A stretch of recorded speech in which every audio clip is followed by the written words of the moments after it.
کوئی بھی عقل مند جب اس کی زندگی کم ہو رہی ہو تو وہ زندگی کم ہونے پر خوشیاں نہیں مناتا. یہ تو بے وقوف لوگ ہیں, کم عقل لوگ ہیں جو سڑکوں پر گھومتے ہیں, سال ختم ہے, نیو ایئر نائٹ منائی جا رہی ہے. یہ بے وقوف لوگوں کا کام ہے, عقل مند لوگوں کا کام نہیں ہے. اگر آپ اس پر غور کریں تھوڑے ٹھنڈے دل کے ساتھ تو میری بات انشاءاللہ آپ قبول کریں گے کہ یہ عقل مند انسان یہ کام نہیں کر سکتا.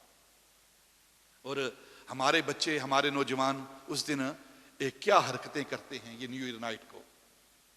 یہ مسلمانوں کا پہلی بات تو یہ مسلمانوں کا نیا سال ہے ہی نہیں. مسلمانوں کا نیا سال محرم سے شروع ہوتا ہے اور ذی الحج پر اختتام پذیر ہوتا ہے.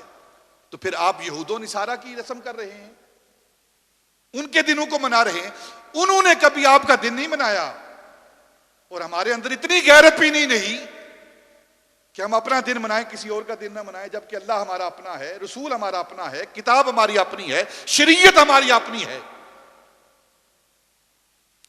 کم از کم انسان کے اندر غیرت ہونی چاہیے نا کہ ہم کس کا دن منا رہے ہیں.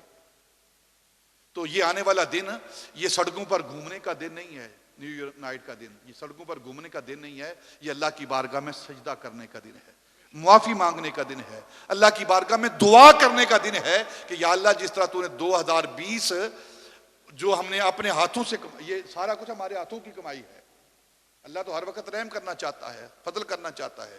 یہ ہماری اپنی غلطیاں ہیں جس وجہ سے یہ سب کچھ ہوا ہے. کرونا کا جو مسئلہ ہے, پھر آگے جو وائرس آ رہے ہیں, آپ دن رات آپ خبریں سنتے رہتے ہیں کہ اس سے بھی سخت وائرس آ رہے ہیں, عذاب آ رہے ہیں. تو یہ ہمارے ہاتھوں کی کمائی ہے. تو کیوں نہ اپنے رب کے حضور جو زندگی دینے والا ہے, جو حیات دینے والا ہے, جو کرم کرنے والا ہے, اس کی بارگاہ میں جھک جائیں اور ان ساری چیزوں سے معافی مانگتے ہوئے نئے سال کی عافیت اور سلامتی کی دعا کریں.